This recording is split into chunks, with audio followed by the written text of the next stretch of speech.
যারা তোমায় আঘাত করে হেসে তাদের বুঝিয়ে দাও তুমি দুর্বল নও, বরং তুমি সেই ব্যক্তি যে আঘাত পেলে আরো শক্ত হও। যত মানুষ চিনতে শিখে যাবেন তত একা বাঁচার ইচ্ছে বেড়ে যাবে, আর বুঝতে শিখবেন একাকিত্ব কখনো বেইমানি করে না। অভিযোগ নয়, অভিজ্ঞতা থেকে বলছি। নিজের জায়গায় দাঁড়িয়ে কখনো অন্যের পরিস্থিতি বোঝা যায় না। জীবনে কঠিন সিদ্ধান্ত নেওয়াটাও নিজের প্রতি আত্মবিশ্বাস।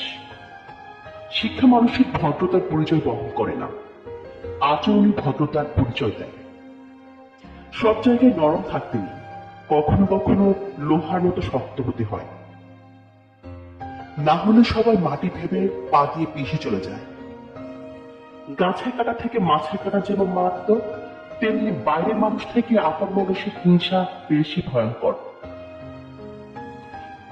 যার অন্তর যেমন সে অন্যের সম্পর্কে ধারণাটা করে তেমন। মানুষের যখন অনেক মানুষ হয়ে যায় তখন তারা পুরাতন মানুষগুলোকে ভুলে যায়। সন্তানকে ততটা শিক্ষায় শিক্ষিত করুন যাতে আপনার অসুস্থ অবস্থায় সে ডাক্তার নিয়ে আসে, উকিল নয়। জীবনে খারাপ সময় আসা অনেক ভালো। খারাপ সময় না আসলে কখনো মুখোশ পরা বেইমান মানুষগুলোকে চেনা যায় না। মেনে নিলে তুমি ভালো, আর না মানলে তুমি খারাপ। মুখ বুঝে সহ্য করলে তুমি ভদ্র, আর মুখের উপর জবাব দিলে তুমি বেয়াদব।